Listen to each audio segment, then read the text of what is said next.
সাইয়েদনা আয়েশা সিদ্দিকা রাদিয়াল্লাহু তাআলা আনহা থেকে একজনে জিজ্ঞেস করেছেন, আম্মাজান বলেন তো রাসূল পাকের চরিত্র মুবারক সম্পর্কে, রাসূলের চরিত্রটা কি? আমার আম্মাজান সকল মুমিনের জননী আয়েশা সিদ্দিকা রাদিয়াল্লাহু তাআলা আনহা, উনি আমার নবী পাকের বিবি জানদের অন্যতম, যাকে আমার নবী পাক কুমারী হিসেবে অবিবাহিত নারী হিসেবে বিবাহ করেছেন, উনি একমাত্র আম্মাজান আয়েশা সিদ্দিকা। রাসূল পাকের ওয়াফাত হয়েছে আয়েশা সিদ্দিকার হুজরা মুবারকে। আমার নবী পাক সকলকে সমবন্টনে অধিকার দিতেন, কিন্তু আমার নবী পাক শুধু আয়েশা সিদ্দিকার কামরায় কোন দিন থাকবেন সেটা অন্যান্য বিবিদের থেকে জিজ্ঞেস করতেন। ওনার নাম আয়েশা সিদ্দিকা, উনি আমাদের আম্মাজান, মুমিনদের আম্মাজান। জিজ্ঞেস করা হচ্ছে, আম্মাজান রাসূল পাকের শান কি, রাসূল পাকের চরিত্র কি?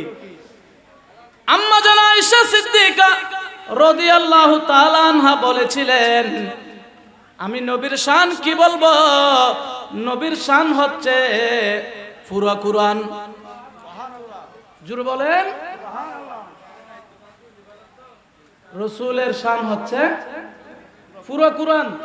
এখানে কিছু সূক্ষ্ম কথা আছে যেগুলো পাবলিক প্লেসে অনেকে বুঝতে পারবে না, কিন্তু না বললেও হচ্ছে না। ইনশাআল্লাহ আমি খুব মুলায়েম ভাবে বলবো যাতে আপনাদের বুঝতে সহযোগিতা সুযোগ হয়। আয়েশা সিদ্দিকা রাদিয়াল্লাহু তাআলা বলেছেন, নবীর চরিত্র হচ্ছে কুরআন শরীফ। তার মানে এটা নয় যে আয়েশা সিদ্দিকা রাদিয়াল্লাহু তাআলা আমার নবীর চরিত্র যেভাবে জানা দরকার এভাবে একদম জেনে ফেলেছে। আমি ওটা বলছি না যে আয়েশা সিদ্দিকা পরিপূর্ণ জানতেন না, তবে আমি এটা বলবো কোরআন শরীফের একটা আয়াত আছে যেখানে আমার আল্লাহ বলেছেন, ওয়ামা উতিতুম মিনাল ইলমি ইল্লা কলিলা, তোমাদেরকে জ্ঞান দেওয়া হয় নাই তবে যা দেওয়া হয়েছে স্বল্প জ্ঞান। এখানে ওয়ামা উতিতুম বলে সকল মুমিন মুসলমানকে বোঝানো হয়েছে।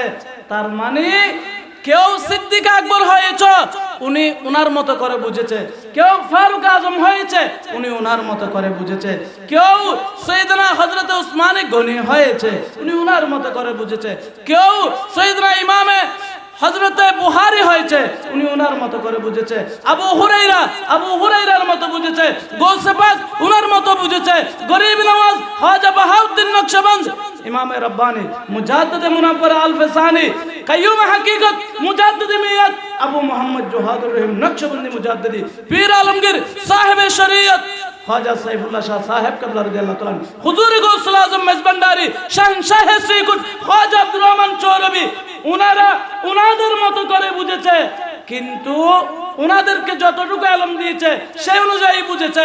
কোরআনে বলেছে ওয়ামা উতিতুম মিনাল ইলমি ইল্লা কলিলা, ওয়ামা উতিতুম এটা জমা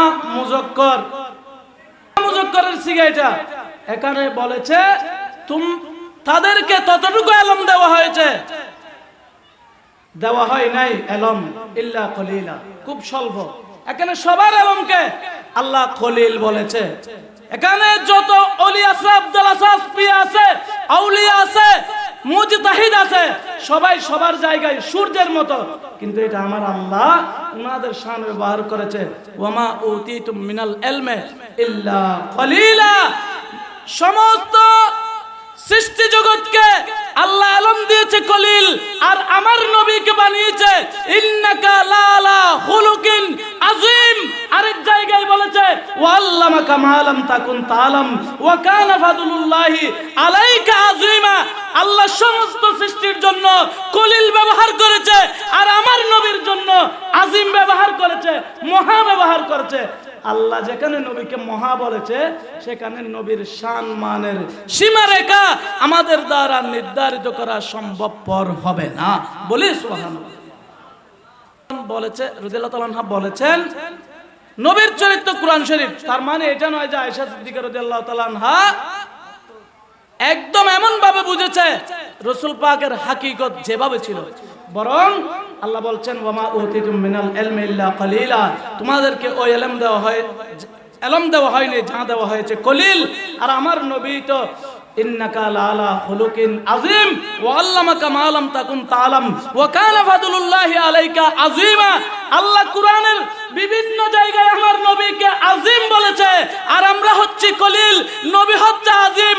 কলিল স্বল্প দিয়ে মহাকে বোঝা যায় না, আমরা সবাই স্বল্প, নবী হচ্ছে মহান। কলিলের কাজ নয় আযীমকে বোঝা।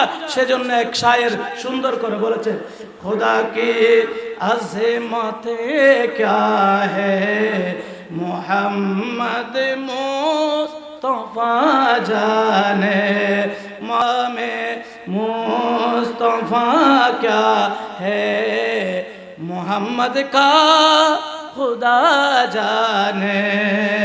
বুঝাতে চাচ্ছিলাম, এই জন্য শায়ের বলেছে খুদা কি আজমতে ক্যা হ্যায় মুহাম্মদ মুস্তাফা জানে মকামে মুস্তাফা ক্যা হ্যায় মুহাম্মদ কা খুদা জানে।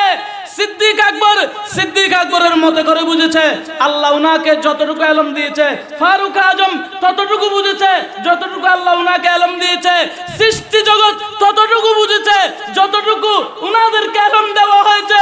কিন্তু আল্লাহর কসম আমার নবীকে চিনার কোনো ইলম নাই, কোনো চোখ নাই। নবীকে চিনেছে শুধু আমার আল্লাহ, সুবহানাল্লাহ। আমার আল্লাহ ছাড়া দ্বিতীয় কেউ চিনে নাই।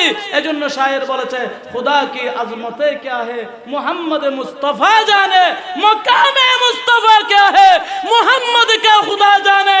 নবীকে চিনলে আল্লাহ চিনেছে, আল্লাহকে চিনলে নবীই চিনেছে, দ্বিতীয় কেউ কাউকে চিনতে পারে না।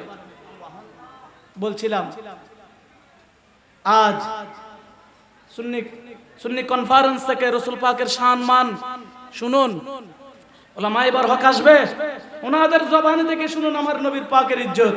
অন্তত আপনি গুনাহগার হবেন, আপনি ফাসিক হবেন, আপনি লম্পট হবেন, ঠিক আছে, কিন্তু আমি গ্যারান্টি দিয়ে বলতে পারি আপনি দুশমনের রাসূল হবেন না।